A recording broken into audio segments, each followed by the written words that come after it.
नमस्कार दोस्तों, BEd first year paper second का यह 12th वीडियो है। प्रश्न संख्या 4, समायोजन को प्रभावित करने वाले कारक कौन कौन से हैं, स्पष्ट कीजिए। समायोजन को प्रभावित करने वाले कारक। समायोजन की प्रक्रिया को प्रभावित करने वाले कारक अनेक हो सकते हैं। ये कारक अपने नकारात्मक प्रभाव से व्यक्ति की समायोजन शक्ति को छीड़ करके उसे कुसमायोजन की ओर अग्रसित कर देते हैं। समायोजन को प्रभावित करने वाले कुछ प्रमुख कारक अग्रांकित हैं। नंबर 1, वंशानुक्रम। कभी कभी बालक वंशानुक्रम में अपने पूर्वजों से कुछ मानसिक प्रवृत्तियां प्राप्त करते हैं जो उन्हें अपना समायोजन करने में नकारात्मक रूप से प्रभावित करते हैं।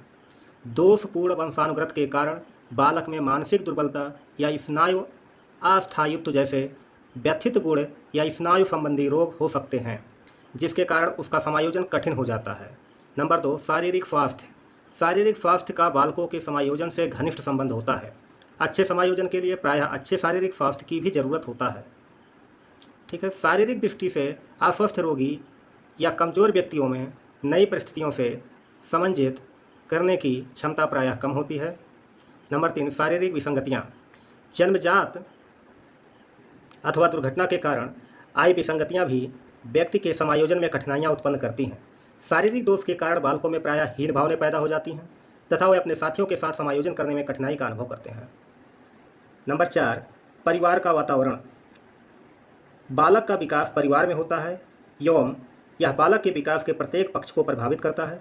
पारिवारिक अनुशासन, आर्थिक स्थिति, उच्च महत्वाकांक्षाएं, परिवार के सदस्यों के परस्पर संबंध आदि बालक के समायोजन क्षमता को सार्थक ढंग से प्रभावित करते हैं।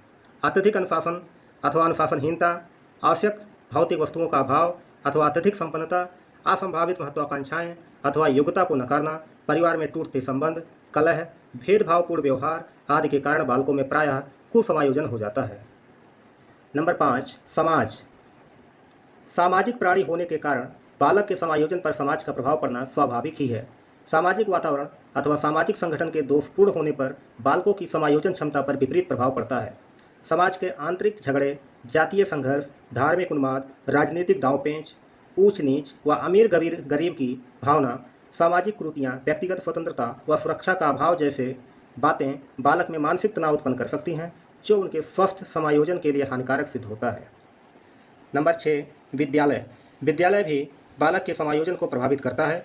विद्यालय का वातावरण, पाठ्यक्रम, शिक्षण विधियाँ, परीक्षा प्रणाली, साथी छात्र, अध्यापक का व्यवहार आदि भी बालक के विभिन्न क्षेत्रों में समायोजन को तरह तरह से प्रभावित करते हैं। विद्यालय में भय, आतंक तथा अवरुद्ध वातावरण के होने, पाठ्यक्रम के अत्यधिक बोझिल होने, शिक्षण विधियों के अमनोवैज्ञानिक होने, परीक्षा प्रणाली के उचित न होने, साथी छात्रों के कुंठित या हताश होने तथा शिक्षक के सहानुभूतिपूर्ण व सहयोगात्मक व्यवहार के अभाव में बालक अपना समायोजन सफलतापूर्वक नहीं कर पाते। उपर्युक्त विवेचन से स्पष्ट है कि वंशानुक्रम दोष, कमजोर शारीरिक स्वास्थ्य, शारीरिक विसंगतियाँ, परिवार का कलहपूर्ण व्यवहार, विखंडित सामाजिक परिवेश तथा भय व आतंक से युक्त बोझिल स्कूल का वातावरण बालकों के समायोजन को नकारात्मक ढंग से प्रभावित कर सकता है। समायोजन के लक्षण। सुसमायोजित व्यक्ति की विशेषताओं का ज्ञान किसी सुसमंजित व्यक्ति के लक्षणों से ज्ञात हो सकता है। अच्छे समंजित व्यक्ति के प्रायः निम्नांकित लक्षण होते हैं। नंबर 1, संतुलित, एकीकृत तथा समन्वित व्यक्तित्व। सुसमायोजित व्यक्ति की संज्ञानात्मक, भावात्मक तथा क्रियात्मक प्रक्रियाओं का संतुलित, एकीकृत तथा समन्वित ढंग से विकास होता है।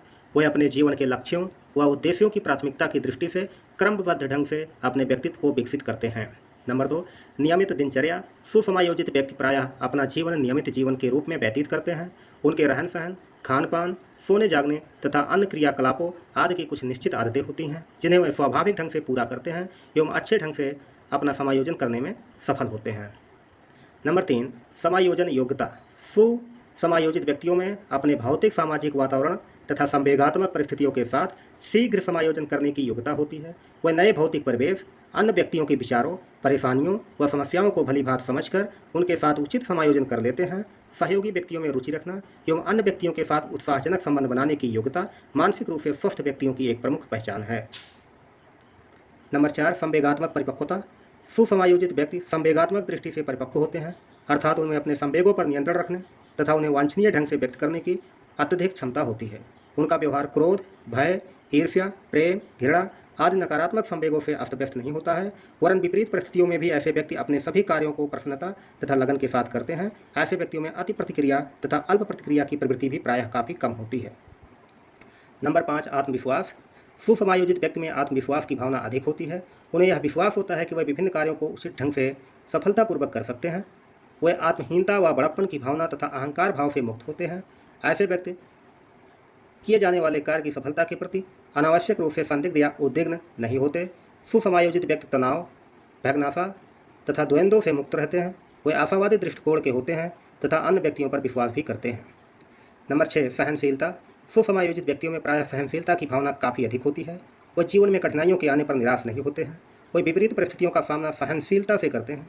धैर्य और सहनशीलता के कारण वे विषम परिस्थितियों में कष्ट का कम अनुभव करते हैं तथा मानसिक असंतुलन से बचे रहते हैं। नंबर 7, निर्णय करने की योग्यता। सुसमायोजित व्यक्तियों में उचित निर्णय लेने की योग्यता पाई जाती है। वे स्पष्ट रूप से विचार करके विभिन्न कार्यों के संबंध में उचित निर्णय लेते हैं। स्वयं निर्णय लेकर निर्धारित की गई बातों को वे सफलतापूर्वक क्रियान्वित करते हैं। वस्तुतः आलोचनात्मक योग्यता का विकास करके ही व्यक्ति अपने स्वयं के एवं अन्य व्यक्तियों के व्यवहार को समझ सकता है, व्याख्या कर सकता है तथा उसमें औचित्य को स्वीकार कर सकता है। 8 नंबर, वास्तविकता की स्वीकृति। सुसमायोजित व्यक्ति सपनों के काल्पनिक संसार में नहीं रहते हैं, वरन वास्तविक संसार में विचरण करते हैं। उनका जीवन दर्शन वास्तविकता पर आधारित होता है। उनका व्यवहार कल्पनाओं तथा इच्छाओं से निर्देशित न होकर वास्तविक रूप से विद्यमान बातों से निर्देशित होता है। मानसिक रूप से स्वस्थ व्यक्ति जीवन के आनंद को प्राप्त करते हैं। वे कार्य तथा अवकाश दोनों का सदुपयोग करते हैं। 9 नंबर, आत्म मूल्यांकन की क्षमता। सुसमायोजित व्यक्ति अपनी क्षमताओं का मूल्यांकन ठीक ढंग से करते हैं। वे अपने गुणों, दोषों, विचारों, इच्छाओं आदि की उपयुक्तता अनुपयुक्तता को भलीभांति समझते हैं। वह निष्पक्ष रूप से अपने व्यवहार के औचित्य का निर्णय करते हैं। उन्हें अपने दोषों को स्वीकार करने में कोई संकोच नहीं होता। 10, कार्य संतुष्टि। सुसमायोजित व्यक्ति अपने कार्य तथा व्यवहार में रुचि लेते हैं तथा उसे पूरा करके संतुष्टि का अनुभव करते हैं। इनमें अपने कार्य के प्रति लगाव होता है तथा वे कार्यों में रुचि लेते हैं। अपने उत्तरदायित्वों का पालन ऐसे व्यक्ति प्रसन्नतापूर्वक करते हैं।